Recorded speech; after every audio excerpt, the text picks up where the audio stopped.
आ जेडे दोस्त पैनाडाल खाते ना सुबह दोपहर शाम 3 टाइम पैनाडाल तो लगे हुए हैं तो वो बेचारे पैनाडाल भी बड़ी महंगी हुई पई है। तो वैसे भी 2 नंबर है, फायदा फूदा कोई नहीं देती एडा खास कि 1 नंबर तो लभ जाए कि नसीबा नाल किसी तो लभ जाए। रिजल्ट उनका बड़ा अच्छा है।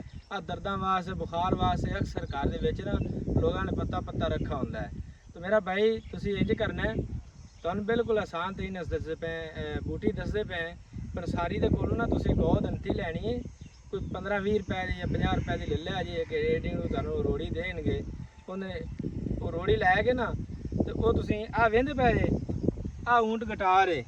तुसीं सुनिया ऊंट गटार का नाम? आ वेखो कितना खूबसूरत पायदार फुल इहदा लग्या होया है। इहदी तुसां जड़ लैनी थल्लों। वैसे ये जिहड़ा पौधा है ये मुकम्मल ही दुआ दे विच इस्तेमाल हुंदा है। इहदा इहदे जिहड़ा पानी है ना इहदे विच आवे वो कंडे किन्ने ज़बरदस्त ने।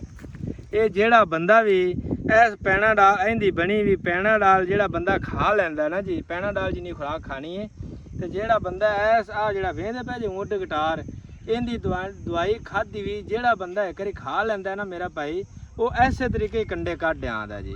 अगली गल जाने महीने सियाने बंदे जे तुहानूं भी समझ आ गई है ਇਹ ਤੁਸੀਂ ਪਾਣੀ ਨਾਲ ਚਾਹ ਨਾਲ दूध ਨਾਲ खुराक के खानी ਹੁੰਦੀ तो ਤੁਹਾਨੂੰ बड़ा ਇਹਦਾ फायदा होएगा, बड़ा अच्छा रिजल्ट होएगा और ਤੁਹਾਡੀ जान छुट जाएगी ਇਹਨਾਂ पत्तियां तो। ਤੁਸੀਂ ਆ 2-4 खुराकां खाओगे इंशाल्लाह ਤੁਹਾਡਾ मसला हल हो जाए करेगा। बुखार भी है लै जैसी दर्दां ने वो भी खत्म हो जाए।